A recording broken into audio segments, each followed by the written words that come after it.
ইতিহাস পড়তে কিন্তু অনেক সময় লাগে, আমি খুব অল্প সময় আপনাকে শেখাচ্ছি। রাসূল সাল্লাল্লাহু আলাইহি ওয়াসাল্লামের ইন্তেকালের পর খলিফা হন আবু বকর সিদ্দিক রাদিয়াল্লাহু আনহু, তারপরে ওমর রাদিয়াল্লাহু আনহু, তারপরে উসমান রাদিয়াল্লাহু আনহু। এই উসমান রাদিয়াল্লাহু আনহুর এই সময় থেকে শেষের দিকে একটা সমস্যা সৃষ্টি হয়েছে। কি সমস্যা? উসমান রাদিয়াল্লাহু আনহুকে কিছু বিদ্রোহীরা হত্যা করেছিল। একটু বোঝার চেষ্টা করি। উসমান রাদিয়াল্লাহু আনহুকে হত্যা করেছিল কিছু বিদ্রোহী, ঠিক আছে? যিনি নবী সাল্লাল্লাহু আলাইহি ওয়াসাল্লামের জামাই, দুইজন মেয়েকে বিয়ে করেছেন, জিন্নুরাইন, তাকে হত্যা করেছে কিছু বিদ্রোহী। এরপরে খেলাফতের দায়িত্বে আসেন আলী রাদিয়াল্লাহু আনহু। কে আসেন? আলী রাদিয়াল্লাহু আনহু। আলী রাদিয়াল্লাহু আনহু দায়িত্ব নেন এই মক্কা মদিনা এই জায়গাটুকুর উপরে। তার হাতে সাহাবায়ে কেরাম বায়াত করেন। কিন্তু ওই দিক বলতে বোঝাচ্ছি সিরিয়া, শামের দিকে, সেদিকের গভর্নর ছিলেন মুয়াবিয়া রাদিয়াল্লাহু আনহু। কি নাম? মুয়াবিয়া রাদিয়াল্লাহু আনহু। তিনিও কিন্তু একজন বড় মাপের সাহাবী, ঠিক আছে? তো মুয়াবিয়া রাদিয়াল্লাহু আনহু সেখানে নিজে সেখানকার খেলাফতের দাবি করেন। আলী রাদিয়াল্লাহু আনহুর হাতে বায়াত তিনি করেননি। আলী রাদিয়াল্লাহু আনহুকে বারবার একটা বিষয়ের চাপ দেওয়া হচ্ছিল যে ওসমান রাদিয়াল্লাহু আনহুর শাহাদাতের আগে বিচার করতে হবে, হত্যাকারীর বিচার করতে হবে। তো এখানে একটা দ্বন্দ্ব, মানে একটা পলিটিক্যাল দ্বন্দ্ব সৃষ্টি হলো। ওইদিকে মুয়াবিয়া রাদিয়াল্লাহু আনহু তিনি খেলাফতের দাবিদার হয়ে উঠলেন, এদিকে সাহাবায়ে কেরাম সহ অনেকেই আলী রাদিয়াল্লাহু আনহুর কাছে বায়াত করলেন। তো এর ফলশ্রুতিতে দেখা যায় আলী রাদিয়াল্লাহু আনহু তার রাজধানীটাকে কুফায় নিয়ে যান, ইরাকের কুফায়। তো ইহুদিদের ইন্ধনের ফলে এক পর্যায়ে দেখা যায় যে আলী রাদিয়াল্লাহু আনহুর এক পক্ষ এবং একদিকে মুয়াবিয়া রাদিয়াল্লাহু আনহুর এক পক্ষ, তারা একটা মানে অনাকাঙ্ক্ষিত যুদ্ধের দিকে চলে যান, ঠিক আছে? এই যুদ্ধটাকে বলা হয় সিফফিনের যুদ্ধ। কিসের যুদ্ধ? সিফফিনের যুদ্ধ। এটা সংঘটিত হয়েছে 37 হিজরিতে। কত হিজরি? 37। এর আগের বছর আবার উটের যুদ্ধ হয়েছে, জাঙ্গে জামাল। তারপরের বছর এই সিফফিনের যুদ্ধ। সিফফিনের যুদ্ধে আলী রাদিয়াল্লাহু আনহু বিজয় লাভ করেই ফেলেছিলেন। এই সময় মুয়াবিয়া রাদিয়াল্লাহু আনহুর দলের মধ্যে আমর ইবনে আস রাদিয়াল্লাহু আনহু তিনি বলছেন যে কোরআন ফয়সালা করবে, কোরআন ফয়সালা করবে। এটাকে কেন্দ্র করে একটা তৃতীয় পক্ষ নির্ধারণ করা হয়, যেটাকে আমরা সালেস বলি। যে মুয়াবিয়া রাদিয়াল্লাহু আনহুর পক্ষে একজন, তার নাম আমর ইবনে আস রাদিয়াল্লাহু আনহু, এবং আলী রাদিয়াল্লাহু আনহুর পক্ষে একজন, তার নাম হচ্ছে আবু মুসা আশআরী রাদিয়াল্লাহু আনহু। তারা গিয়ে একটা তৃতীয় পক্ষ করে মীমাংসা করতে চাচ্ছেন যে আমরা কেউ যুদ্ধ চাই না, আমরা ভাই ভাই, আমরা সবাই মুসলিম উম্মার ঐক্যের খাতিরে এখানে একটা সলিউশনে আসবো। তো সলিউশনে একটা আশা হচ্ছিল যে ঠিক আছে, উভয়েই পদত্যাগ করবে, নতুন খলিফা নেওয়া হবে, ঠিক আছে? তো এরকম একটা কথা চলছিল। কিন্তু মুয়াবিয়া রাদিয়াল্লাহু আনহু তিনি তার যে মানে দাবি, এটা ছাড়তে চাচ্ছেন না। এইদিকে আলী রাদিয়াল্লাহু আনহু দলের মধ্যে কিছু মানুষ, প্রায় 12,000, তারা এই দল থেকে বের হয়ে গেল যে আমরা আলীকেও মানি না রাদিয়াল্লাহু আনহু, মুয়াবিয়াকেও মানি না রাদিয়াল্লাহু আনহু, এই আমর ইবনে আসকেও মানি না রাদিয়াল্লাহু আনহু, এবং এই আবু মুসা আশআরী তাকেও মানি, আমরা কাউকেই মানি। এবং এদেরকে বলা হয় খারেজি। কি বলা হয়? খারেজি। তারা এখান থেকে দল থেকে বের হয়ে গেলেন। শুধু তাই না, তারা ফতোয়াও দিল যে আলী এবং মুয়াবিয়া, আমর ইবনে আস, আবু মুসা আশআরী সবাই কাফের, নাউজুবিল্লাহ। কারণ কি? কারণ হচ্ছে তারা আল্লাহর বিধান দ্বারা বিচার ফয়সালা করছে না, মানুষের মত তারা গ্রহণ করছে। মানে ওদের উদ্ভট যুক্তি আর কি। তারা আল্লাহর কিতাব দিয়ে ফয়সালা করছে না, বরং মানুষের রায় গ্রহণ করছে। এটা একটা খোরা যুক্তি ছিল। আলী রাদিয়াল্লাহু আনহু এদেরকে দমন করলেন। নহরওয়ান নামক জায়গায় তাদের সাথে যুদ্ধ হলো, এবং এই যুদ্ধে আলী রাদিয়াল্লাহু আনহু জয়লাভ করলেন। সিফফিনের যুদ্ধটা হয়ে গেল। এখন দেখেন দুইটা পক্ষ পাচ্ছেন আপনি এখানে, আলী রাদিয়াল্লাহু আনহু একটা পক্ষ, একটা কার? মুয়াবিয়া রাদিয়াল্লাহু আনহুর পক্ষ। এখন এই যে খারেজিরা বের হয়ে গেল, এখন তো দেখা যায় যে কিছু কিছু শব্দ বললে মানুষ খারেজি ট্যাগ দিয়ে দেয় না? দেখেন এই খারেজি আকীদার সাথে কিন্তু আসলে পলিটিক্যাল সমালোচনার কোনো সম্পর্ক নেই। পলিটিক্যাল দ্বন্দ্বের সাথে, পলিটিক্যাল সমালোচনার সাথে কিন্তু খারেজি বা খাওয়ারিজ মতবাদটা আসলে জড়িত না। এটা কার সাথে জড়িত? ওই যে একদিন বলেছিলাম, খারেজিরা মনে করে কবিরা গুনাহ করলে কোনো ব্যক্তি কি হয়ে যায়? কাফের হয়ে যায়। খারেজিদের আকীদা হচ্ছে কবিরা গুনাহ করলে কোনো ব্যক্তি কাফের হয়ে যায়। এই আকীদাটার নাম খারেজি আকীদা। এটা কি বাংলাদেশে মুসলিমরা লালন করে? কোনো আলেম, কোনো বক্তা, কোনো মুফাসসির, কোনো মুহাদ্দিস আপনাদেরকে বলেছে কখনো এদেশের মাটিতে যে কবিরা গুনাহ করেছে এরা এদেরকে মেরে ফেলো? বলেছে? কিন্তু আপনি কিছু হক কথা বললে আপনাকে ট্যাগটা খেতে হবে। আসলে এই যারা এই ধরনের মানে বলেছে একদিন খারেজি ম্যানুফ্যাকচার কোম্পানির সাথে সদস্য, এরা ভাঙাচোরা ইস্যু পেলেই কাউকে খারেজি ট্যাগ দিয়ে দেয়। তো আসলে মূল বিষয় এরা নিজেরাই খারিজ হয়ে যাচ্ছে দিন দিন, অন্যকে খারিজ করতে করতে নিজেরাই খারিজ হয়ে যাচ্ছে। এখানে দেখেন মুআবিয়া রাদিয়াল্লাহু আনহু এক পক্ষে, আলী রাদিয়াল্লাহু আনহু আরেক পক্ষে, ব্যাটেল যুদ্ধ হয়ে গেল, সিফিনের যুদ্ধ হয়ে গেল, 3 দিন যুদ্ধ হয়েছে। ওই যুদ্ধে কি মানুষ মারা যায় নাই? মারা যায় নাই? মারা গেছে। তো আলী রাদিয়াল্লাহু আনহু তো বলেননি যে ওরা খারাজি। কারা খারাজি তাহলে? যারা এই যে 12,000 সৈন্যের মধ্য থেকে বের হয়ে গেল এবং সবাইকে কাফের ফতোয়া দিল যে আলীও কাফের, মুআবিয়া কাফের, আমর ইবনে আসও কাফের, নাউজুবিল্লাহ, আর এই যে আবু মুসা আশআরী তারাও কাফের। বোঝেন? এরপর তারা যখন বের হয়ে গেল, আলী রাদিয়াল্লাহু আনহু তাদেরকে হত্যা করলেন, তাদের সাথে যুদ্ধ করলেন। কিন্তু এদের কিছু কিছু মানুষ বেঁচে ছিল। এরা একটা প্ল্যান করলো। কি প্ল্যান করলো? যে আমরা চোরাগুপ্তা হামলা চালিয়ে এই 4 জনের সবাইকে হত্যা করে ফেলবো। কথা বুঝতে পারছেন? 4 জন একই দিনে প্ল্যান করলো। রমজান মাসের 17 তারিখ। কত তারিখ? রমজান মাসের 17 তারিখ। ওইটা সম্ভবত 40 হিজরি। কত হিজরি? সিফিনের যুদ্ধ হচ্ছে 37 হিজরিতে, এটা হচ্ছে কত হিজরি? 40, 3 বছর পর এটা প্ল্যান করলো। এখনকার ওই যে পশ্চিমা গোলকধাঁধায় পড়া কিছু মানুষ যারা কিছু জঙ্গি সংগঠনের নাম লেখা প্ল্যান করে যে হঠাৎ সুইসাইড বোম মারবো, আছে না? এরকম একটা প্ল্যান করলো যে আমরা প্ল্যান করলাম এই 4 জনকে আমরা একদিনে উড়িয়ে দেবো বাড়িতে।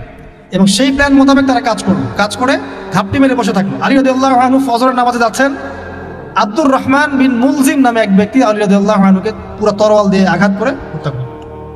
ইন্না লিল্লাহি ওয়া ইন্না ইলাইহি রাজিউন। কাকে হত্যা করলো? নবী সাল্লাল্লাহু আলাইহি ওয়াসাল্লামের মেয়ের জামাই। চিন্তা করতে পারেন? যিনি প্রতিটা যুদ্ধে নবী সাল্লাল্লাহু আলাইহি ওয়াসাল্লামের সাথে ছিলেন, তাকে বললো যে সে কাফের হয়ে গেছে। আর যে হত্যা করেছে আব্দুর রহমান বিন মুলজিম, সে হত্যা করার পরে আল্লাহ শুকরিয়া আদায় করেছে। নাউজুবিল্লাহ। সে বলেছিল যে আমি আল্লাহ শুকরিয়া আদায় করছি যে আল্লাহ আমার হাতে একজন পথভ্রষ্ট মানুষকে মারলেন। নাউজুবিল্লাহ। চিন্তা করতে পারেন? ওইদিকে মুআবিয়া রাদিয়াল্লাহু আনহুকে মারার প্ল্যান করা হয়েছে সিরিয়ায়।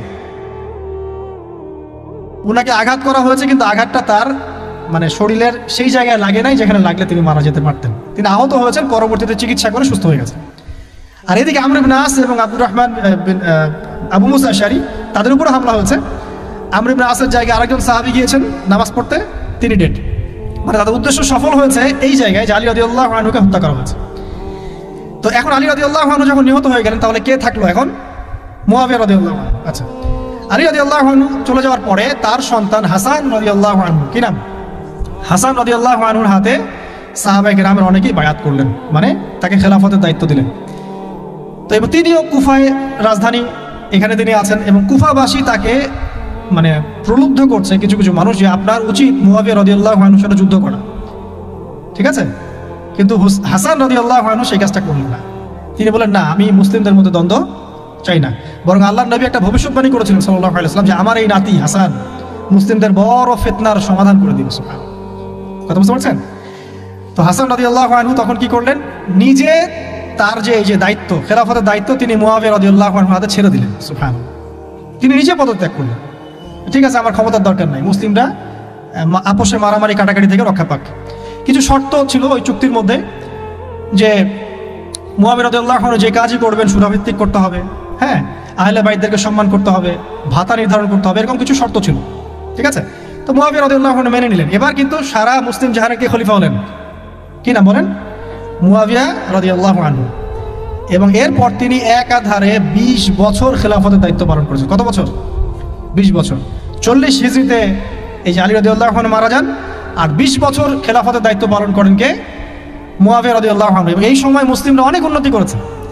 এই সময় 1700টার মতো নৌ জাহাজ ছিল মুসলিমদের। সাইপ্রাস দ্বীপ থেকে শুরু করে, পর্তুগাল থেকে শুরু করে চায়না, এদিকে আফ্রিকা থেকে শুরু করে পুরো এই যে ভারতবর্ষ, সবই মুসলিমদের। চিন্তা করতে পারেন? পুরো বিশাল অর্ধবিশ্বের চেয়ে বড় জায়গায় শুধুমাত্র মুসলিমদের, এবং তিনি ওটাকে শাসন করছেন। কে শাসন করছেন? মুআবিয়া রাদিয়াল্লাহু আনহু। ঠিক আছে? এবার টার্নিং পয়েন্ট। এবার মুআবিয়া রাদিয়াল্লাহু আনহু ইন্তেকাল করলেন 60 হিজরিতে। ঠিক আছে? আর এদিকে হাসান রাদিয়াল্লাহু আনহু ইন্তেকাল করেছিলেন 49 হিজরিতে। ইন্তেকালের সময় তিনি তার পরবর্তী দায়িত্বশীল নির্ধারণ করে গেলেন বা নিয়োগ করে গেলেন তার পুত্র ইয়াজিদকে। কাকে? ইয়াজিদকে। এই জায়গাটাতে সাহাবায়ে কেরাম রাদিয়াল্লাহু আনহুমের অনেকেই মানেন না, কারণ তখন তার চেয়েও যোগ্য মানুষ সমাজে ছিল।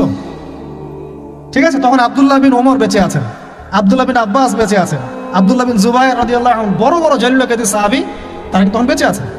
কিন্তু কি করলেন মুআবিয়া রাদিয়াল্লাহু আনহু, আল্লাহ তাকে জান্নাতবাসী করুন, তিনি তার ছেলে ইয়াজিদকে শাসন ক্ষমতা দিয়ে গেলেন। এই যে শুরু হলো বাবার পরে ছেলে, বুঝতে পারছেন, রাজতন্ত্র শুরু হলো। এবার সাহাবায়ে কেরামদের মধ্যে অনেকেই এটা মানতে চাচ্ছেন না। যারা মানতে চাচ্ছেন না তাদের মধ্যে আছেন আব্দুল্লাহ বিন ওমর রাদিয়াল্লাহু আনহুর ছেলে, আছেন আব্দুল্লাহ বিন আব্বাস রাইসুল মুফাসসিরিন, আছেন আব্দুল্লাহ বিন জুবাইর বিন আওয়াম রাদিয়াল্লাহু আনহুর ছেলে। এরকম বড় বড় সাহাবা, এবং তারা মক্কা মদিনায়। তো আচ্ছা, এখন এই সাহাবীদেরকে কি আমরা খারিজি বলবো?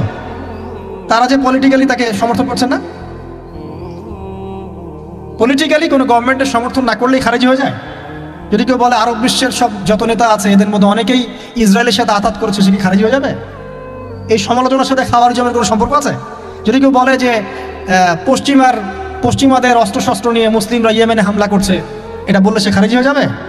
যদি কেউ বলে যে মধ্যপ্রাচ্যের কান্ট্রির কিছু নেতা তারা পশ্চিমাদের সাথে চুক্তি করেছে পেট্রো ডলার মনিটরিং সিস্টেম, সে কি খারিজি হয়ে যাবে? যদি কেউ বলে জায়নিস্টদের সাথে আঘাত করে অনেক মুসলিম কান্ট্রি চলছে, তাহলে কি মিডল ইস্টের সমালোচনা করার কারণে একজন ব্যক্তি খারিজি হয়ে যাবে? খারিজি ম্যানুফ্যাকচার্ড কোম্পানি বাংলাদেশে তারা এই সংজ্ঞায় শিখায়, পলিটিক্যাল বিরোধিতা করলে আপনি খারিজি হয়ে যাবেন। অথচ এখানে দেখেন সাহাবায়ে কেরাম রাদিয়াল্লাহু আনহুম মানছেন না ইয়াজিদকে। এবার ইয়াজিদ কি করলো দেখেন। এবার ইয়াজিদ প্রথমত সাহাবীদেরকে কনভিন্স করার চেষ্টা করলেন। তিনি ওখান থেকে তার দূত পাঠালেন, দূত এসে মক্কা মদিনায় বোঝালেন যে আপনারা মেনে নেন, ভালো হবে, ইত্যাদি ইত্যাদি। আব্দুল্লাহ বিন ওমর রাদিয়াল্লাহু আনহু বলেন ঠিক আছে মেনে নিলাম। আব্দুল্লাহ বিন আব্বাস রাদিয়াল্লাহু আনহু বলেন ঠিক আছে মেনে নিলাম। কিন্তু আব্দুল্লাহ বিন জুবাইর রাদিয়াল্লাহু আনহু মানলেন না। তিনি মানছেন না, আমি কিছুতেই মানি না, তার সে খেলাফতের যোগ্য নয়, এর চেয়ে অনেক বড় বড় যোগ্য মানুষ আছে, আমি মানছি না। বরং তিনি এখান থেকে সরে আসলেন। এবার ইমাম হুসাইন রাদিয়াল্লাহু আনহু, যার কথা প্রশ্ন করেছেন, লম্বা উত্তর দিচ্ছি। ইমাম হুসাইন রাদিয়াল্লাহু আনহুর হাতে অনেকে বায়াত করতে চাইল যে আপনি যোগ্য খেলাফতের, ইয়াজিদ যোগ্য না, কে যোগ্য? আপনি যোগ্য। এবং তার হাতে কুফাবাসী বায়াত করতে চাচ্ছে, তাকে ডাকছে আপনি মক্কা থেকে চলে আসেন কুফায়। কুফা কোথায়? ইরাকে। আপনি মক্কা থেকে কুফায় চলে আসেন, আমরা আপনার হাতে বায়াত করব। এবার হুসাইন রাদিয়াল্লাহু আনহু সপরিবারে, তার পরিবার আহলে বাইত সবাই নবীর পরিবারের সদস্য, চিন্তা করেন নবীর পরিবারের প্রায় 80 জন সদস্য, কতজন? তারা এই যে বের হলেন, যাচ্ছেন কোথায়? কুফায়। এবার ওই ইয়াজিদের নিয়োজিত যে গভর্নর ছিল ইরাকের কুফায়, তার নাম আব্দুল্লাহ বিন জিয়াদ। কি নাম? আব্দুল্লাহ বিন জিয়াদ। আব্দুল্লাহ বিন জিয়াদ সে একটা সেনাবাহিনী পাঠালো। সেনাবাহিনীতে সদস্য ছিল 4000। কতজন? 4000। এই 4000 সেনাবাহিনী নিয়ে আব্দুল্লাহ বিন জিয়াদের যে কমান্ডার, তার নাম সম্ভবত আমর বিন, প্রথমে আমের বা ওমর আছে, উমর বিন সাদ এরকম কিছু একটা, সে আহলে বাইতদেরকে ঘিরে ফেলল। কাকে ঘিরে ফেললো? ইমাম হুসাইন রাদিয়াল্লাহু আনহু, তার ছোট ছোট বাচ্চা কাচ্চা, তার স্ত্রী সন্তান এবং আহলে বাইতের সদস্য। যারা আহলে বাইত মানে বোঝেন তো, নবীর পরিবারের সদস্য। এবার হুসাইন রাদিয়াল্লাহু আনহু যুদ্ধ চাচ্ছেন না, তিনি যুদ্ধ চাচ্ছেন না। তিনি বলছেন যে আমাকে তিনটার যে কোনো একটা পথ বেছে নিতে দাও, আমি তোমাদের সাথে যুদ্ধ করতে চাই না। 1 নাম্বার, আমাকে সরাসরি ইয়াজিদের সাথে সাক্ষাৎ করতে দাও, আমি ওর সাথে কথা বলে সলভ করবো, প্রবলেম কি। 2 নাম্বার, আমাকে পথ ছেড়ে দাও, আমি চলে যাই কোনো সীমান্তবর্তী এলাকায়, সেখানে কাফেরদের সাথে যুদ্ধ করবো, জিহাদ করবো, সেখানে মারা যাবো, শহীদ হবো। অথবা আমাকে নিরাপদে আমাকে মদিনায় ফেরত পাঠাও। তার 3টা যুক্তি কি যৌক্তিক ছিল না? তিনি কে? নবী সাল্লাল্লাহু আলাইহি ওয়াসাল্লামের নাতি, যাকে কোলে নিয়ে নবী সাল্লাল্লাহু আলাইহি ওয়াসাল্লাম অনেক সময় খুতবা দিয়েছেন, নামাজ পড়েছেন, চুমু খেয়েছেন। ফাতিমা রাদিয়াল্লাহু আনহার নয়নমণি, চিন্তা করতে পারেন, এবং যিনি জান্নাতের যুবকদের সর্দার হবেন। কিন্তু এই যে আব্দুল্লাহ বিন জিয়াদের যে সেনাবাহিনী, হুসাইন রাদিয়াল্লাহু আনহুর আর্তনাদ শুনল না। 4000 সৈন্য মিলে 80 জনকে কেটে টুকরা টুকরা করে ফেলেছে। একজন শুধু বেঁচে ছিল, তার নাম জয়নুল আবেদিন। কি নাম? জয়নুল আবেদিন। তিনি একজন বেঁচে ছিলেন, বাকি সবাইকে হত্যা করা হয়েছে। 79 জন আহলে বাইতের সদস্যকে হত্যা করা হয়েছে। খারেজি ম্যানুফ্যাকচার কোম্পানি কিন্তু এদেরকে খারেজি বলছে না, যারা হুসাইন রাদিয়াল্লাহু আনহুকে হত্যা করেছে। আপনি মিডল ইস্টের সমালোচনা করলে খারিজি হয়ে যাবেন, ওদের শেকড়টা চিনেন এখন। অথচ ওরাই কিন্তু ব্রিটেনের সাথে হাত মিলিয়ে তুর্কিদের বিরুদ্ধে বিদ্রোহ করে ক্ষমতা দখল করেছে, জানেন? 1916 সালে 1916 এরাই ব্রিটেনের সাথে হাত মিলিয়ে তুর্কিদের, অটোম্যানদের বিরুদ্ধে বিদ্রোহ করে, সশস্ত্র বিদ্রোহ করে ক্ষমতা দখল করেছে। ওরা খারিজি হয়ে যায়নি।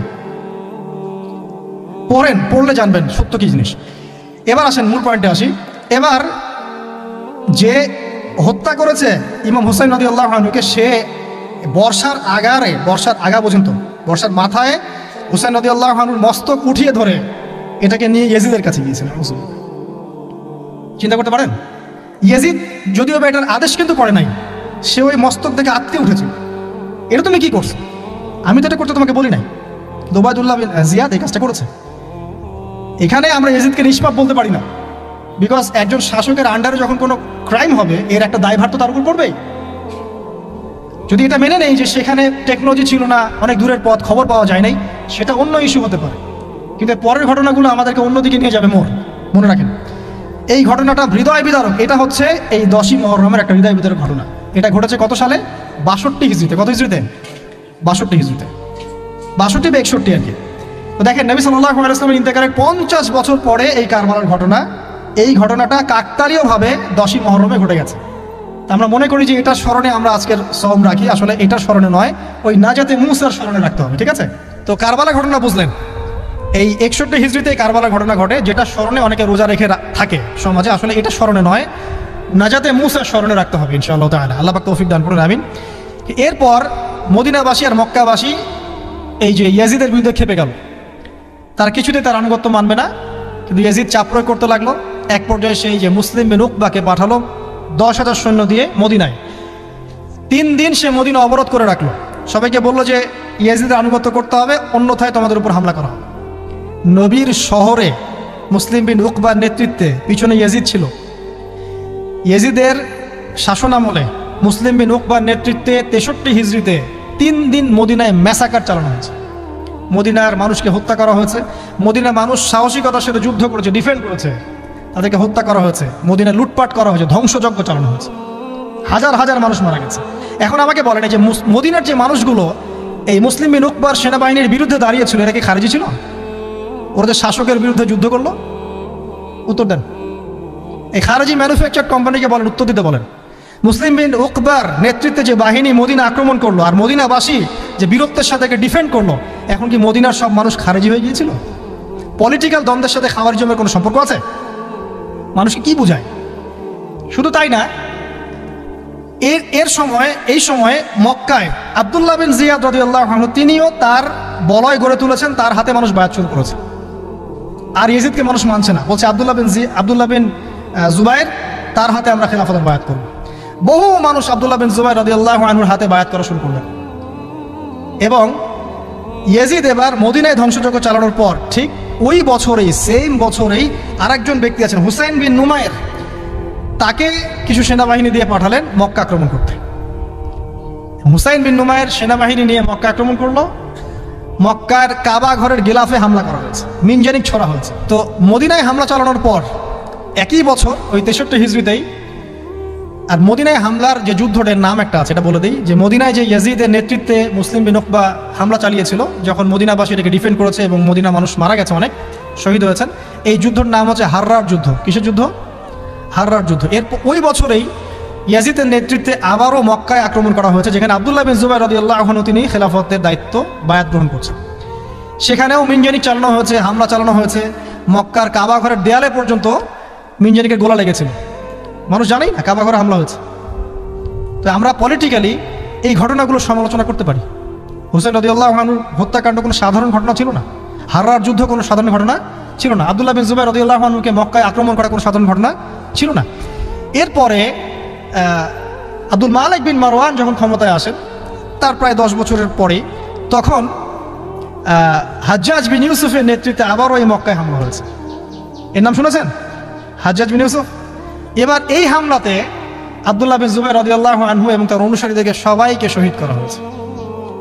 হাজ্জাজ বিন ইউসুফের প্রতিরোধ করার সময় আব্দুল্লাহ বিন জুবাইর এবং তার সাহাবায়ে, তার সঙ্গী সাথী, তার কি খারিজি ছিলেন? আব্দুল্লাহ বিন জুবাইর রাদিয়াল্লাহু আনহুকে হত্যা করে রৌদ্রের মধ্যে তার লাশটা ঝুলিয়ে রাখা হয়েছে। আব্দুল্লাহ বিন জুবাইর কি আপনাকে বলি? আব্দুল্লাহ বিন জুবাইর রাদিয়াল্লাহু আনহু জুবাইর বিন আওয়াম রাদিয়াল্লাহু আনহুর ছেলে। জুবাইর বিন আওয়াম কি আপনাকে বলি? জুবাইর বিন আওয়াম হচ্ছেন জান্নাতের 10 জন সার্টিফিকেট প্রাপ্ত সাহাবীর একজন। আব্দুল্লাহ বিন জুবাইর আসমা বিনতে আবু বকর রাদিয়াল্লাহু আনহুর সন্তান। আসমা বিনতে আবু বকর কি আপনাকে জানাই? আসমা বিনতে আবু বকর হচ্ছেন আবু বকর সিদ্দিক রাদিয়াল্লাহু আনহুর মেয়ে। জুবাইর বিন আওয়াম এবং আসমা বিন আবু বকর রাদিয়াল্লাহু আনহু, তাদের সন্তান হচ্ছেন আব্দুল্লাহ বিন জুবাইর রাদিয়াল্লাহু আনহু, যাকে এভাবে হাজ্জাজ বিন ইউসুফের সময় হত্যা করা হয়েছে মক্কায়। এই যে ঘটনাগুলো আপনার সঙ্গে, এরপরে যদিও বা পরিস্থিতি ঠান্ডা হয়ে যায় আস্তে আস্তে, এবং আব্দুল মালিক বিন মারওয়ানের সময় তিনিও প্রায় 20 বা 22 বছর ক্ষমতা কাটান। এবং ওই সময় মুসলিমরা এই যে সিন্ধু প্রদেশ জয়, ওইদিকে তারেক বিন জিয়াদের স্পেন জয়, এদিকে আপনার এই যে আমাদের ভারতবর্ষ জয়, এগুলো ওই সময় ঘটেছে। ঠিক আছে, ওইদিকে আমরা যাচ্ছি না। মূল যে জায়গাটা আপনাদেরকে আজকে বলতে চাচ্ছি সেটা হলো এই যে প্রথমত কারবালার বিয়োগান্তক ঘটনার সাথে এই 10ই মুহররমের সওমের কোনো সম্পর্ক নাই। এটা নাজাতে মুসার সাথে সম্পৃক্ত, তবে এই হিস্ট্রিটা আপনার জানা থাকা উচিত, কিভাবে আবু বকর সিদ্দিক রাদিয়াল্লাহু আনহু থেকে এই আব্দুল্লাহ বিন জুবাইর রাদিয়াল্লাহু আনহু শাহাদাত পর্যন্ত ঘটনাগুলো ঘটলো। আল্লাহ পাক আমাদের সবাইকে ঘটনাগুলো থেকে শিক্ষা নেওয়ার তৌফিক দান করুন। মূল বিষয়টা হচ্ছে এখানে পলিটিক্যাল বিরোধিতা একটা জিনিস, খারেজি আকীদা টোটালি ডিফারেন্ট জিনিস।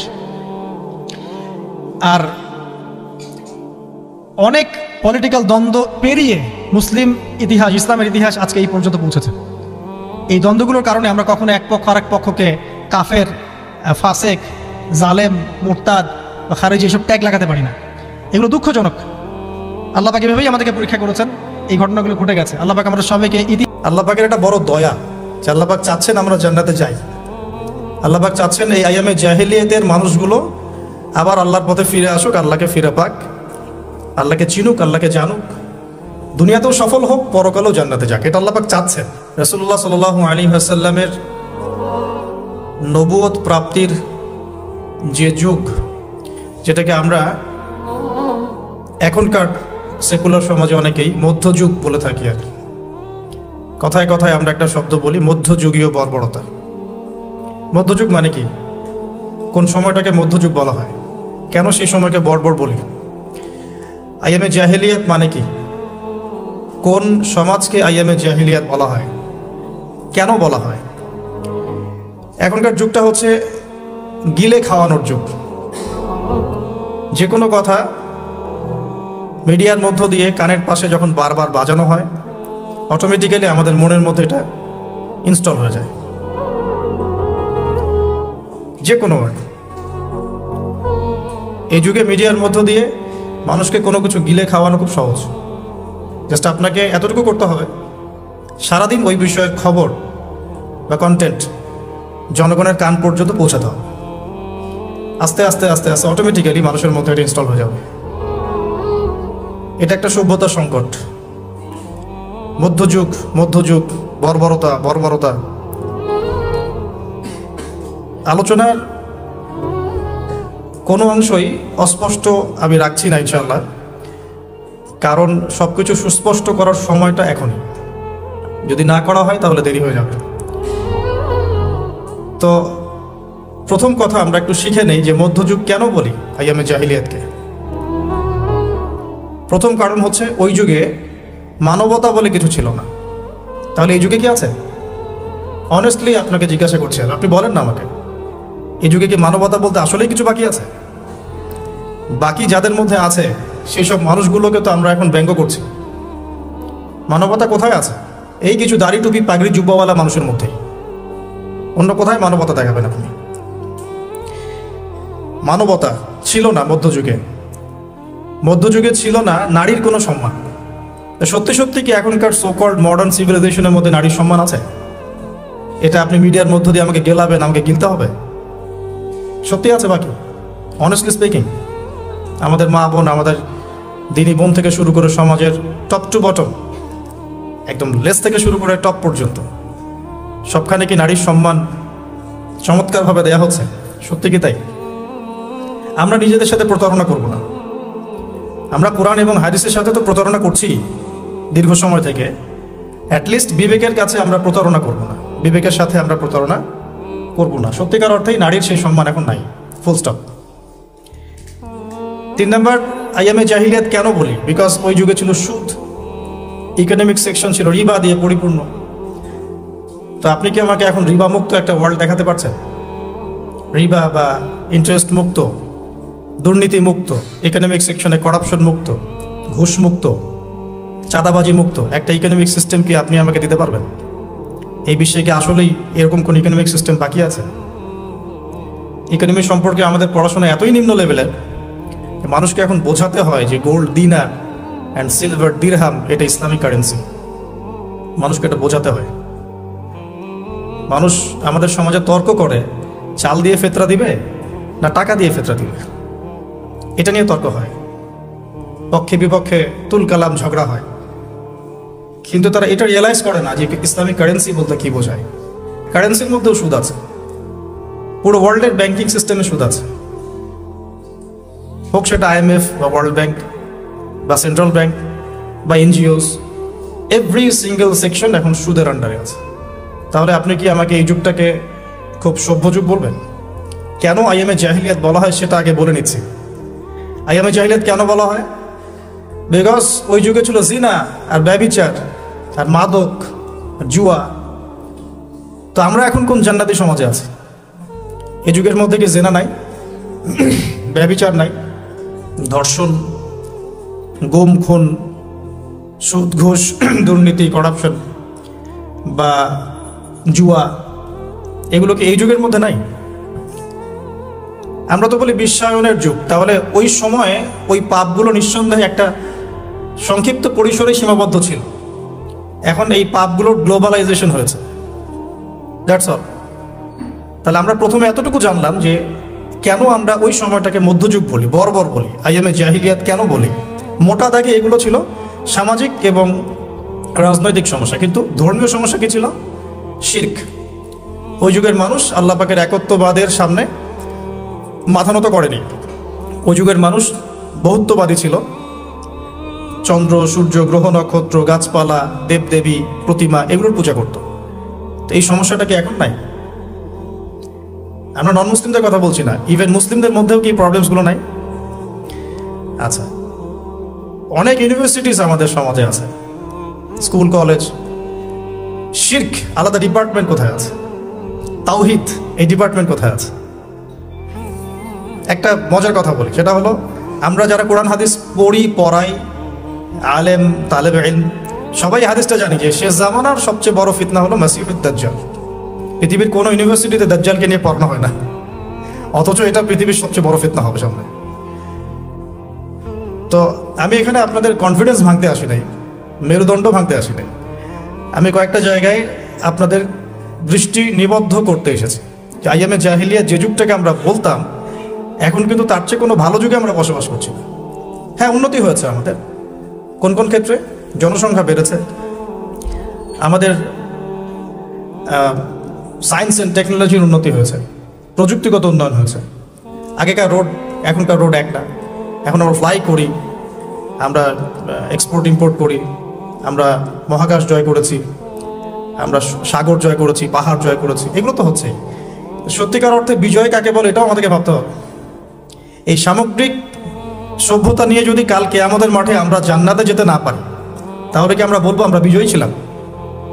আল্লাহ পাক কি বলছেন? আল্লাহ পাক বলছেন ফামান যুহজিহা আনিন নারি ওয়া উদখিলাল জান্নাতা ফাকাদ ফাজ। আদম আলাইহিস সালাম থেকে শুরু করে শেষ নবী মুহাম্মদ সাল্লাল্লাহু আলাইহি ওয়াসাল্লামের উম্মত পর্যন্ত এই যে কোটি কোটি মিলিয়ন বিলিয়ন মানুষের মধ্যে যারাই পুলসিরাত পার হতে পারবে, জাহান্নাম থেকে বাঁচতে পারবে, জান্নাতে যেতে পারবে, ফাকাদ ফাজ, তারা সফল। তো আমরা এখানে ডেফিনেশন অফ সাকসেসও পাচ্ছি। তাহলে আমরা এখন বলতে পারি না যে এই সভ্যতার উন্নয়ন দিয়ে আমরা জান্নাতে যেতে পারবো, আদর্শগত উন্নয়ন দিয়ে আমরা জান্নাতে যেতে পারবো ইনশাআল্লাহ।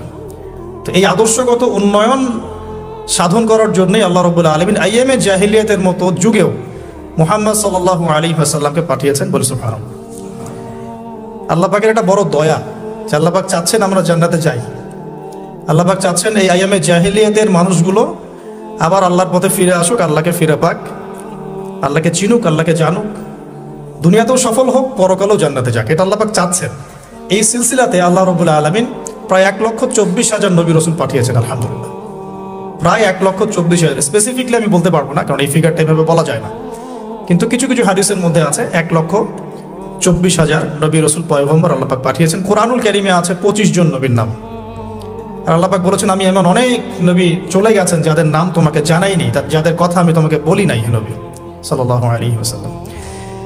তো এখন আমরা দেখবো যে ওই যুগটাকে কি নবী সাল্লাল্লাহু আলাইহি ওয়াসাল্লাম পরিবর্তন করতে পেরেছিলেন কিনা। তার আগে একটু বুঝে নেই যে ওই সমস্যাগুলো আমাদের সমাজে এখন আছে কিনা। যে পয়েন্টসগুলো আমি প্রথমে বললাম, কেন আমরা ওই যুগটাকে বর্বর বলি, জাহিলি যুগ বলি।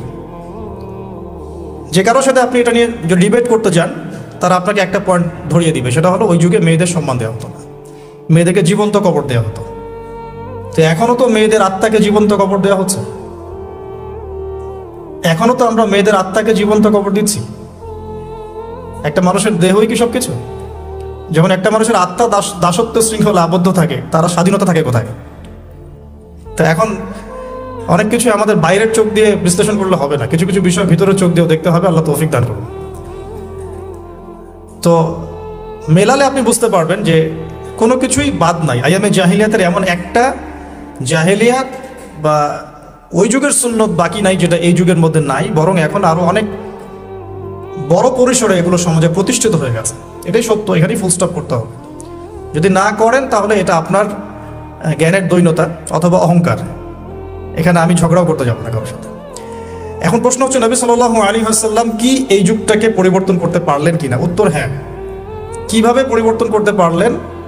উত্তর হচ্ছে আল্লাহ রাব্বুল আলামিনের ইচ্ছায় এবং তার ওহীর মাধ্যমে। ওহী কি জিনিস? আল্লাহ রাব্বুল আলামিনের প্রত্যাদেশ, মানে আল্লাহর পক্ষ থেকে ঐশী বাণী, যেটা আল্লাহ পাক শুধু মুহাম্মদ সাল্লাল্লাহু আলাইহি ওয়াসাল্লামকেই দেন নাই, বরং প্রত্যেক নবী রাসূলকেই দিয়েছেন। যেমন বড় বড় চারটার নাম আমরা সবাই জানি। তাওরাত নবী মুসা আলাইহিস সালামের কাছে, জবুর দাউদ আলাইহিস সালামের কাছে, ইনজিল ঈসা আলাইহিস সালামের কাছে, এবং আল কোরআনুল কারীম নবী মুহাম্মদ সাল্লাল্লাহু আলাইহি ওয়াসাল্লামের কাছে। আল্লাহ পাক কোরআনের সাথে আরো একটা জিনিস দিলেন, সেটা হলো নবী সাল্লাল্লাহু আলাইহি ওয়াসাল্লামের সুন্নাহ। মানে কোরআন সবকিছুর সামারি করে দিবে, আর সুন্নাহ এটাকে বিশ্লেষণ করবে। ফর এক্সাম্পল, আল্লাহ পাক কোরআনের প্রায় 85 জায়গায় বলেছেন, বা সম্ভবত পরিসংখ্যানটা আরো বেশি হতে পারে, যে আকিমুস সালাহ ওয়া আতুজ যাকাহ, তোমরা সালাত কায়েম করো এবং যাকাত প্রদান করো। কিন্তু আপনি কোরআনে কিন্তু পাবেন না যে রুকু কেমন করে করতে হয়, কয়বার তাসবিহ পড়তে হবে, সিজদা কেমন করে করতে হয়, কয় তাসবিহ পড়তে হবে। হ্যাঁ, আপনি প্রথম রাকাতে সূরা ফাতিহার পর কি পড়বেন, কিভাবে রুকু করবেন, কতটুকু অ্যাঙ্গেলে মাথাকে নোয়াবেন, সিজদায় আপনার হেড পজিশন কোথায় থাকবে, এই বিষয়গুলো কিন্তু ভেঙে ভেঙে কোরআনে কোথাও নাই। এই কারণে আল্লাহ রাব্বুল আলামিন এক্সট্রা আরেকটা জিনিস দিলেন, সেটা হলো সুন্নাহ। নবী সাল্লাল্লাহু আলাইহি ওয়াসাল্লাম নিজে করে দেখালেন যে এটা এভাবে করতে হবে। এটা দেখেছেন কারা? সাহাবায়ে কেরাম। সাহাবায়ে কেরাম তাকে নিজ চোখে দেখেছেন। সাহাবা কাকে বলে? যারা নবী সাল্লাল্লাহু আলাইহি ওয়াসাল্লামকে স্বচক্ষে দেখেছেন এবং ঈমান এনেছেন, মুমিন অবস্থায় ইন্তেকাল করেছেন। নবীকে কিন্তু আবু জেহেলও দেখেছিল, তাই বলে আবু জেহেল তো সাহাবী নয়। আবু জেহেল কি সাহাবী? আচ্ছা, তো কোরআন এবং হাদিস আল্লাহ রাব্বুল আলামিন নবী সাল্লাল্লাহু আলাইহি ওয়াসাল্লামকে দিলেন ঐশী গ্রন্থ হিসেবে। মাত্র 23 বছর সময় লেগেছে নবী সাল্লাল্লাহু আলাইহি ওয়াসাল্লামের সেই সমাজটাকে পরিবর্তন করতে। কোন সমাজ? যে সমাজটা এই যুগের সব নোংরামি একত্রিত করলে যে সমাজটা হবে, সেই সমাজ। তাহলে আমরা বুঝতে পারছি যে সমাজে যত নোংরামি থাকুক না কেন, আল্লাহ পাকের কিতাব এবং তার নবীর সুন্নাহর মধ্য দিয়ে এটাকে পরিবর্তন করা সম্ভব। এটা অসম্ভব কিছু নয়। নবীজি করেও দেখালেন মাত্র 23 বছর। আর 23 বছর তো এত অল্প সময়। আমরা 23 বছর নামাজই পড়ি নাই অনেকেই। মেবি এখনো অনেকে উপস্থিত আছেন বা এই লেকচার শুনবেন যারা 40 বছরও সেজদা করে নাই, 50 বছরও সেজদা করে। তবে তাদের জন্য একটা সুসংবাদ, সেটা হলো আল্লাহ পাক তার এই সমস্ত গুনাহ মাফ করে দিবেন যদি মৃত্যুর আগে খালি একবার বলতে পারে, আস্তাগফিরুল্লাহ আল্লাযী লা ইলাহা ইল্লা হুয়াল হাইয়ুল কাইয়্যুম ওয়া আতুবু ইলাইহি। আল্লাহ পাক সমস্ত গুনাহ মাফ করার জন্য প্রস্তুত আছেন। তো 23 বছর কিন্তু খুব বেশি সময় নয়। প্রশ্ন হচ্ছে এখন আরেকটা, যে কিভাবে নবী সাল্লাল্লাহু আলাইহি ওয়াসাল্লাম এত অল্প সময়ের মধ্যে এই ব্যাপক সামাজিক বিপ্লব সংগঠিত করলেন। আমরা কিন্তু অনেক বিপ্লবের কথা পড়েছি, পড়ে আজকে আপনারা এই পর্যন্ত এসেছেন। আপনারা যারা student, running student, teacher, honourable guardian যদি কেউ থেকে থাকেন, আমরা কিন্তু অনেক বিপ্লবের কথা পড়েছি একদম স্কুল লেভেল থেকে। হ্যাঁ, পলাশির যুদ্ধ দিয়ে আমরা পড়া শুরু করেছিলাম সমাজবিজ্ঞান বইগুলোতে ছোটবেলায়। ইংরেজদের সময় কেমন ছিল, ওদেরটাও তো বিপ্লব। ইংরেজরা সারা বিশ্ব শাসন করেছে, এটাও তো ওদের বিপ্লব। বলশেভিক পড়েছেন, চাইনিজদেরটা পড়েছেন, মুসলিনটা পড়েছেন, তারপরে প্রাচীন গ্রিক দর্শনগুলো পড়েছেন, তাই না? তারপরে আমরা যে ফোরাত, ইউফ্রেটিস নিয়ে এতগুলো কথা বলি, ওখানে যে প্রাচীন ব্যাবিলনের সভ্যতা ছিল, এগুলো পড়েছেন। চাইনিজদের তো রিসেন্ট, এটা তো বেশি দিন হয়নি। আফ্রিকান কন্টিনেন্ট থেকে শুরু করে পুরো বিশ্বে। আপনারা তো আলেকজান্ডার দ্য গ্রেট পর্যন্ত পড়েছেন। তো এই যে বিপ্লবগুলো আপনারা পড়েছেন, কত সময় লেগেছে এক একটা বিপ্লব প্রতিষ্ঠা হতে বা ওটা সমাজে ইম্প্যাক্ট করতে কত সময় লেগেছে। আর নবী সাল্লাল্লাহু আলাইহি ওয়াসাল্লামের কোরআন সুন্নাহ দিয়ে পুরো বিশ্বকে চেঞ্জ করতে কত সময় লেগেছে। এখানেই তো প্রমাণ হয় যেটা আল্লাহর পক্ষ থেকে এসেছে। এখানেই তো প্রমাণ হয় যেটা আল্লাহ রাব্বুল আলামিনের পক্ষ থেকে না আসলে এটা সম্ভব ছিল না। এবং নবী সাল্লাল্লাহু আলাইহি ওয়াসাল্লামের ইন্তেকালের সাথে সাথে কি বিপ্লব থেমে গেছে? দেখবেন মাও সেতুং নাই, তার বিপ্লবটা কতদিন স্থায়ী ছিল। সোভিয়েত এখন নাই, হিস্ট্রি হয়ে গেছে, কিন্তু তাদের ইন্তেকালের পর তাদের আদর্শটা কতদিন লাস্ট করলো পৃথিবীতে। গ্রিকরা এখন নাই, পার্সিয়ানরা এখন নাই, তাদের ইন্তেকালের পরে তাদের রেভলিউশনগুলো কতদিন ছিল ওয়ার্ল্ডের বুকে। আর নবী সাল্লাল্লাহু আলাইহি ওয়াসাল্লাম ইন্তেকাল করেছেন আজকে থেকে, আমি যে লেকচার দিচ্ছি এখন থেকে নিয়ে প্রায় 1450 বছর আগে। এখন পর্যন্ত তার অনুসারীদের সংখ্যা কমে নাই, দিন দিন বাড়ছে। এটাই তো প্রমাণ হয়, এটাই তো প্রমাণ হয় যে নবী সাল্লাল্লাহু আলাইহি ওয়াসাল্লাম যে মানদণ্ডের সমাজ পরিবর্তন করেছেন এটা আল্লাহর পক্ষ থেকে এসেছে। এটা আল্লাহ পাক রেখেছেন পৃথিবীতে বলেই আছে, ওগুলোকে আল্লাহ পাক রাখেন নাই, তাই নাই। তো কাজের কথায় আসি, নবী সাল্লাল্লাহু আলাইহি ওয়াসাল্লাম একা একা এই সমাজটা পরিবর্তন করেন নাই। প্রথম কথা, তিনি যখন হেরা গুহায় আল্লাহ পাকের ওহী আসছে, প্রথম যে ওহীটা এসেছে সেটা হলো ইকরা, নবী আপনি পড়ুন বিসমি রাব্বিকাল্লাযী খালাক, আপনার সেই রবের নামে যিনি আপনাকে সৃষ্টি করেছেন। এখান থেকে আমরা বুঝতে পারছি সমাজ পরিবর্তন করতে হলে পড়াশোনার কোনো বিকল্প নাই। উপকারী যে কোনো বিদ্যাই পড়াশোনা, উপকারী যে কোনো জ্ঞানই পড়াশোনা, তবে সব পড়াশোনাই কোরআন সুন্নাহ ভিত্তিক নয়। কিছু আসে বৈষয়িক পড়াশোনা, বৈষয়িক লেখাপড়া করতে আল্লাহ পাক আমাদেরকে নিষেধ করেননি, কোরআন সুন্নাহ নিষেধ করছে না। কিন্তু কোরআন এবং সুন্নাহ ইসলাম চাচ্ছে আপনার পড়াশোনার জ্ঞানটাকে আপনি আল্লাহর জন্য কাজে লাগান, দ্যাটস অল, আর কিছু না। টেক্সটাইল বলেন, মেডিকেল সায়েন্স বলেন, ইঞ্জিনিয়ারিং বলেন, হ্যাঁ পলিটিক্যাল সায়েন্স বলেন, জিও পলিটিক্স বলেন, কোনো সাবজেক্ট স্টাডি করতে কোরআন সুন্নাহ আপনাকে নিষেধ করছে না। আমরা কেন কনজাস্টেড চিন্তা করি? বরং আমি বলি আপনারা বড় স্বপ্ন দেখবেন। আল্লাহ পাক শুধু এতটুকু চাচ্ছেন আপনি আল্লাহর দেয়া ইলম অনুযায়ী আমল করছেন কিনা, এবং সেই জ্ঞানটাকে আপনি দিনের জন্য কতটুকু কাজে লাগাচ্ছেন। ওই প্রফেশনের থেকে রিজিক অর্জন করে সেই রিজিকের কতটুকু আপনি আল্লাহর পথে ব্যয় করছেন, আল্লাহ পাক এটা দেখতে চান। হালাল যে কোনো প্রফেশনই আল্লাহর কাছে সম্মানের। তো অনেক সময় আমরা নামাজ কালাম শুরু করলেই কিছুটা হীনমন্যতায় ভোগা শুরু করি। আমি কি তাহলে ট্র্যাক চেঞ্জ করে দিব? ট্র্যাক চেঞ্জ করে আমি কি আবার মক্তবে ভর্তি হব? আমি কি আবার মাদ্রাসায় আসবো? আমি কি আবার দাওরা দিব? সবাই সব কিছু করতে পারবে না, আর সবাইকে আল্লাহ পাক সব কিছু করতে বলেনও নি। সমাজে নির্দিষ্ট একটা অংশের মানুষকে আল্লাহ পাক বলেছেন যে তারা দ্বীনের জ্ঞান চর্চা করবে, তারা বড় বড় আলেম হবে, মুজতাহিদ হবে, ফকিহ হবে, মুহাদ্দিস মুফাসসির হবে, তারা বাকি জনগণকে লিড দিবে ধর্মতাত্ত্বিক ক্ষেত্রে। এবং যে যে প্রফেশনে থাকবে সেখানে যদি তারা সৎ থাকে, তাদের কাজে অনেস্ট থাকে এবং ওই রিজিকটাকে আল্লাহর পথে ব্যয় করে, ওই জ্ঞানটাকে আল্লাহর জন্য কাজে লাগায়, ইনশাআল্লাহ দুনিয়াতেও সফল হবে, পুরো জাতি ঐক্যবদ্ধভাবে জান্নাতে যাবে ইনশাআল্লাহ। অনেক জাতি কিন্তু একসাথে জান্নাতে যাবে, কারণ তারা সেভাবেই তাদের দুনিয়ার জীবনটাকে সাজিয়েছিল। তো নবী সাল্লাল্লাহু আলাইহি ওয়াসাল্লাম একা করেন নাই, সাহাবীদেরকে নিয়ে করেছেন। প্রথম ওহীটা এসেছে পড়াশোনা কেন্দ্রিক। সো আমাদের সবাইকে প্রচুর পড়াশোনা করতে হবে, এটা আমার প্রথম নাসিহা আজকে। আমাদের সবাইকে প্রচুর পড়াশোনা করতে হবে, প্রচুর প্রচুর, মানে আমি কত প্রচুর বোঝাচ্ছি এটা আমি নিজেও ব্যাখ্যা করতে পারবো আপনাকে। জাস্ট এতটুকু বলবো যে এখন আমার কাছে যা মনে হয় যে কোরআন এবং সুন্নাহর এই জ্ঞানের যে সাগর, এখানে আমি কেবল হাতড়ে বেড়াচ্ছি, ভালো করে সাঁতারও কাটতে পারছি না। ডুব দিয়ে নিচ থেকে মণিমুক্ত তোলা তো আমার জন্য অনেক বহুত দূর কি বাত, মানে এটা বলে না যে বহুত দূর কি বাত। তো এটা অনেক গভীর। আমরা দুই একটা চটি বই পড়ে নিজেদেরকে অনেক বড় কিছু ভাববো না। আমরা কয়েকটা বইয়ের অনুবাদ পড়েই নিজেকে অনেক বড় কিছু ভাববো না। ওইদিকে আমি পড়ে আসছি কিভাবে পড়াশোনা করব।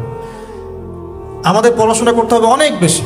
যে পড়াশোনাগুলো আপনারা করছেন এগুলো তো করবেনই, পাশাপাশি ইসলাম জানার জন্যেও 4টা 5টা 10টা বই যথেষ্ট না। ক্লাসিক্যাল সিলেবাস ফলো করে পড়াশোনা করতে হবে। তো আমরা প্রথম শিখলাম নবী সাল্লাল্লাহু আলাইহি ওয়াসাল্লাম সামাজিক এই জাহেলিয়াত দূর করার জন্য আগে জ্ঞান চর্চার তাগাদা দিয়েছেন। এটা আল্লাহ পাকের ওহী এবং রাসূল সাল্লাল্লাহু আলাইহি ওয়াসাল্লামও বলেছেন, তলাবুল ইলমি ফরিদাতুন আলা কুল্লি মুসলিম তো সবাই জানেন মাশাআল্লাহ। প্রত্যেক মুসলমানের উপরে জ্ঞান অর্জন করাটা ফরজ করা হয়েছে, এটা নফল কিছু নয়, ফরজ।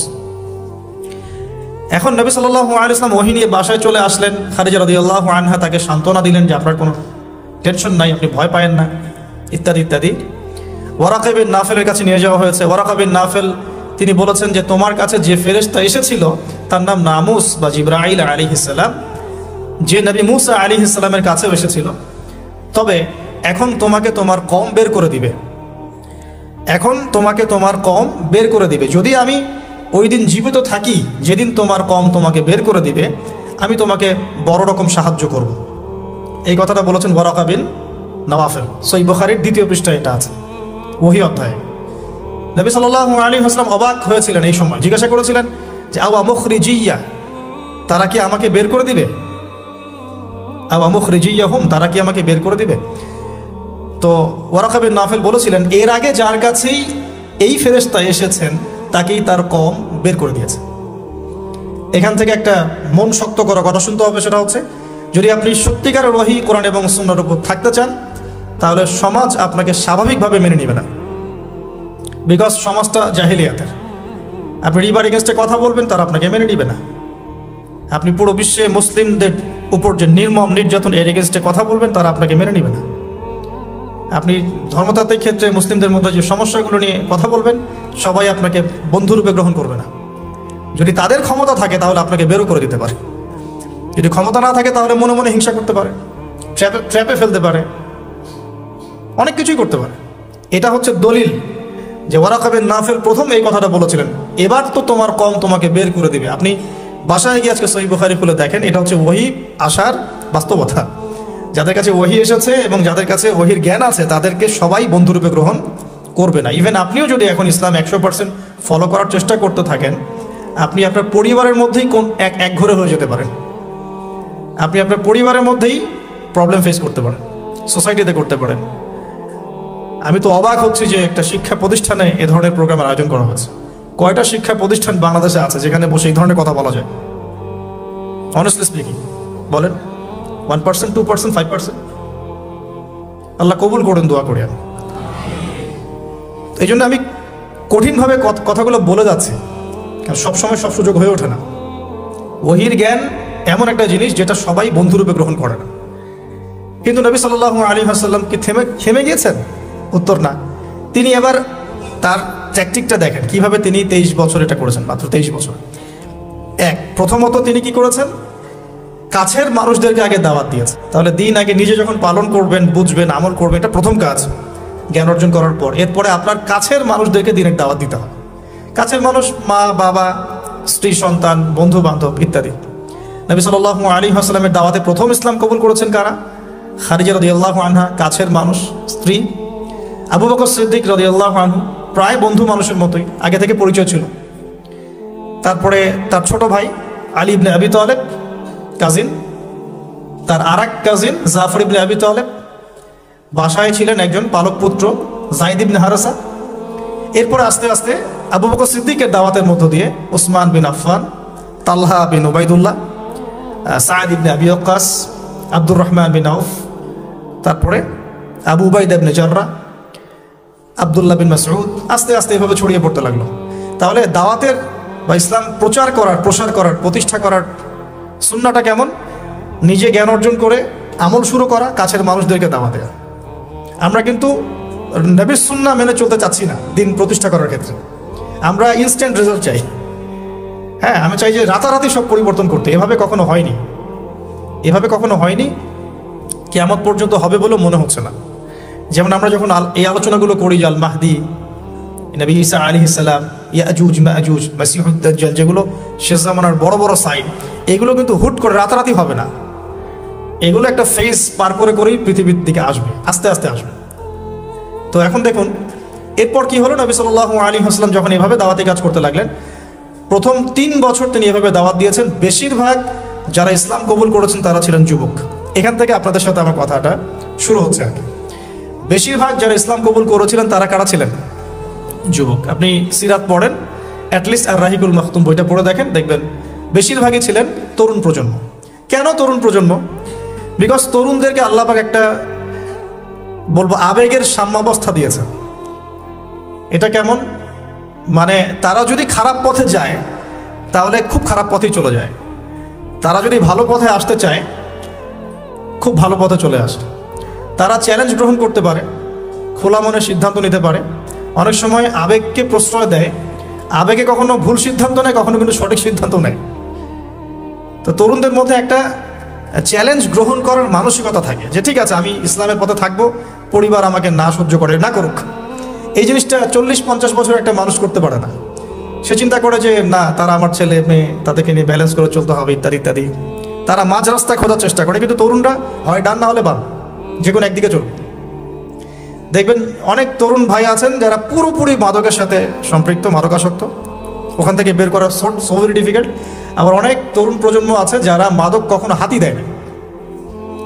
আপনি এরকম দুটো প্রজন্ম দেখবেন বাংলাদেশে। কেউ কখনো জুয়ার আসরে কখনোই বসে নাই, আর কারো জুয়া না খেললে ঘুম আসে না। কেউ তাহাজ্জুদ ছাড়া ঘুমাচ্ছেন না, আর কেউ মসজিদে যায়ই নাই কখনো। একটা দৈন্যতা আছে, মেরুকরণ আমাদের দেশের তরুণ প্রজন্মের মধ্যে। তবে এটা আমাদের জন্য ভালো সংবাদ যে আলহামদুলিল্লাহ দিন দিন তরুণ প্রজন্মের মধ্যে একটা পরিবর্তন আসছে। এটা আল্লাহ পাকের খাস রহমত, যাদের মাধ্যমে আসছে আল্লাহ পাক তাদেরকে যেন কবুল করেন, দোয়া করি আমি। এখন সমাজ কি থেমে থাকলো? না, সমাজ কিন্তু এটা ভালো করে মেনে নিল না। এবার শুরু হলো তাদের প্রতি অত্যাচার, ফিজিক্যাল টর্চার, মেন্টাল টর্চার, অর্থনৈতিক অত্যাচার, কোনো কোনো ক্ষেত্রে পরিবার বের করে দিল। মুসআব বিন উমাইরের জীবনী পড়ে দেখেন, ওসমান বিন আফফান রাদিয়াল্লাহু আনহু জীবনী পড়ে দেখেন, জাফর ইবনে আবি তালেবেরটা পড়েন, আলী ইবনে আবি তালেবের জীবনী পড়েন দেখেন, বেলাল ইবনে রাবাহ তার জীবনী পড়ে দেখেন, সুমাইয়া রাদিয়াল্লাহু আনহারটা পড়েন, খাব্বাব রাদিয়াল্লাহু আনহুরটা পড়েন, তারপরে ইয়াসির পরিবারেরটা পড়েন। হ্যাঁ, মানে আসলে সাহাবীদের মধ্যে খুব কম সংখ্যক সাহাবী এমন ছিলেন যাদেরকে কোনো রকম নির্যাতন ফেস করতে হয় নাই। তো এরপরেও দাওয়াত থেমে যায় নাই, দাওয়াত চলতে লাগলো। কারা অপোজিশনে ছিল? আবু জেহেল, আবু লাহাব, উতবা, শাইবা, রবিআ, সাআদাতু কুরাইশ, অর্থাৎ কুরাইশদের সর্দার যারা, তারা কি আল্লাহকে বিশ্বাস করতো না? উত্তর হ্যাঁ করতো। হ্যাঁ, তারা আল্লাহকে বিশ্বাস করতো। ইভেন তারা হজও করতো, তখন হজমরাও ছিল বিকৃত। তারা আল্লাহকে বিশ্বাস করতো, আল্লাহর জন্য নজর মানত করতো, কুরবানি করতো, সবই করতো। তাহলে সমস্যা কোথায় ছিল? সমস্যা এখানে ছিল যে তারা কোরআন এবং হাদিস কেন্দ্রিক ইসলামটাকে সামগ্রিক জীবনে বাস্তবায়ন করতো না। তারা আল্লাহকে বিশ্বাস করতো, আল্লাহর দাসত্ব করতো না। আল্লাহ বলতে একজন আছেন, উপরওয়ালা একজন আছেন, এটা তারা বিশ্বাস করতো, কিন্তু তারা বাস্তবে এটাকে আমল করে দেখাতো না, দাসত্বটা করতো না। এখন এই বিষয়গুলো যখন চলতে লাগলো, এক পর্যায়ে নবী সাল্লাল্লাহু আলাইহি ওয়াসাল্লাম সাহাবীদেরকে আবিসিনিয়ায় চলে যেতে বলেছেন যখন নির্যাতন বাড়তে লাগলো। আবিসিনিয়া কোন জায়গা? এখন জিওপলিটিক্স তো আপনারা পড়েন, জানি আমি। এখনকার ইথিওপিয়া না, ইরিত্রিয়া, এখনকার ইরিত্রিয়া। এই জায়গায় একজন বাদশা ছিলেন, তার নাম বাদশাহ নাজাশী। বাদশাহ নাজাশী, তো এই বাদশাহ নাজাশী ছিলেন একজন খ্রিস্টান শাসক। এখনকার সমকামী খ্রিস্টান না, তিনি একজন ভালো খ্রিস্টান ছিলেন এবং নবী ঈসা আলাইহিস সালামকে তিনি ফলো করতেন। তিনি সাহাবীদেরকে আশ্রয় দিয়েছেন, আলহামদুলিল্লাহ। এটা আল্লাহ পাকের পরিকল্পনা ছিল। এখানে তারা কোনো সমস্যা ফেস করেন নাই। 2 দফা সাহাবীরা সেখানে হিজরত করেছেন। নবী সাল্লাল্লাহু আলাইহি ওয়াসাল্লাম বলেছিলেন সেখানে একজন এমন রাজা আছেন যার রাজ্যে কেউ জুলুমের শিকার হয় না। তো এদিকে মক্কার অবস্থা খারাপ হতে লাগলো, আবিসিনিয়ায় হিজরত হলো। এই সময়টুকুর মধ্যে আল্লাহ পাক আরও কিছু যুবককে ইসলাম কবুলের সৌভাগ্য দিলেন। তার মধ্যে অন্যতম একজন হচ্ছেন হামজা রাদিয়াল্লাহু আনহু, যার নাম আপনারা জানেন। জাস্ট আজকে বাসায় গিয়ে তার জীবনীটা পড়ে দেখবেন কিভাবে তিনি ইসলাম কবুল করলেন। আমি সেগুলো বলতে যাচ্ছি না, অন্যান্য লেকচারগুলোতে বলেছিলাম। আরেকজন হচ্ছেন ওমর ইবনুল খাত্তাব। ওমর ইবনুল খাত্তাব, তার ব্যাপারে শুধু এতটুকু বলবো, তিনি ইসলাম কবুল করে যখন কাবা ঘরের সামনে গিয়েছেন তাকে মানুষ মারা শুরু করেছে। তো তখন তাকে একজন পরামর্শ দিচ্ছিল যে তুমি কি আফালা কুনতা কাতামত, তাকে বলা হয়েছে তুমি কি তোমার ইসলাম কবুলের বিষয়টা গোপন রাখতে পারতে না? যেমন আমরা বলি হিকমা অবলম্বন করতে পারতে না? তো তিনি বলেছিলেন যে লাউ ফাররাকানাল হাক্কা মিনাল বাতিল কামা ফাররাকাল্লাহু বাইনাল লাইলি ওয়ান নাহার। তিনি বলছিলেন যে আমি আল্লাহর কসম করে বলছি, আমি অবশ্যই সত্য আর মিথ্যাকে আলাদা করে দিব, ঠিক যেভাবে আল্লাহ পাক রাত থেকে দিনকে আলাদা করে দেন। এরপর তার নাম হয়েছে আল ফারুক, মানে পার্থক্যকারী। ওমর আল ফারুক আমরা এই কারণে বলি, ওমর আল ফারুক মানে পার্থক্যকারী। তো এদিকে যুবকদের শক্তির মধ্য দিয়ে আবার নবী সাল্লাল্লাহু আলাইহি ওয়াসাল্লাম স্ট্রং হচ্ছেন, কিন্তু ইসলাম স্ট্রং হচ্ছে। ওদিকে আবিসিনিয়াতেও যুবকরাই, তরুণরাই ওখানে ইসলামের পতাকা নিয়ে গিয়েছেন, সেখানে বসবাস করা শুরু করেছে।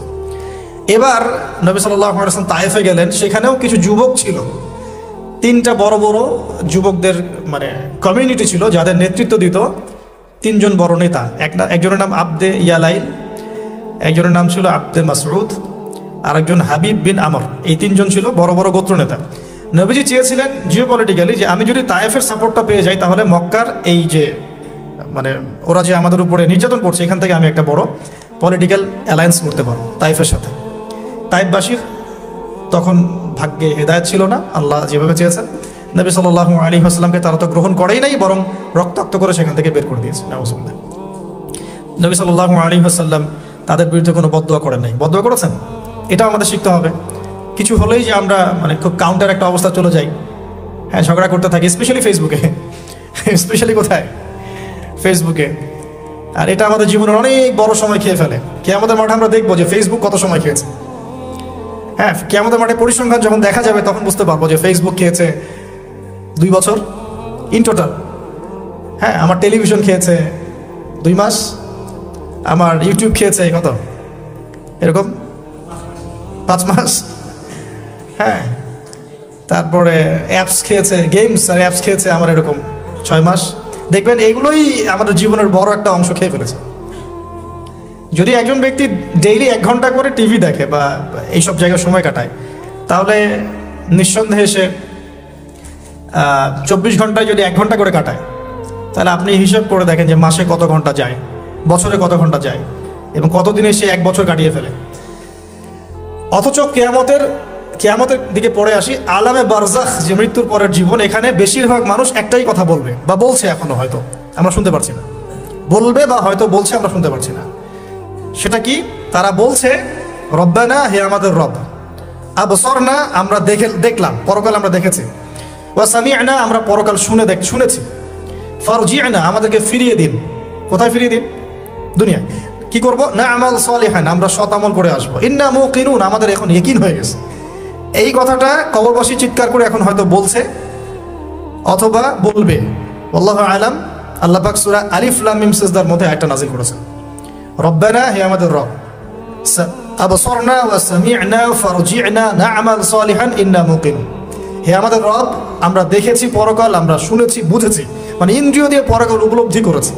এখন আমাদেরকে আল্লাহ একটা বারের জন্য আপনি দুনিয়ায় ফিরিয়ে দেন, না'মাল সালিহান, আমরা সৎ আমল করে ফিরে আসবো। আল্লাহ পাক কিয়ামত পর্যন্ত আল্লাহ পাক বলছেন যে সুইয়ের ছিদ্র দিয়ে উট যদি বের হতে পারত, তাহলে এই সুযোগটা আল্লাহ দিতেন। সুইয়ের ছিদ্র দিয়ে কি উট বের হতে পারবে?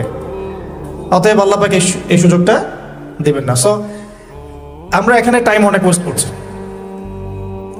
তো দেখুন, যেখানে ছিলাম, যে তায়েফবাসী এভাবে যখন ফিরিয়ে দিলেন, এরপরে কি হলো? নবী সাল্লাল্লাহু আলাইহি ওয়াসাল্লাম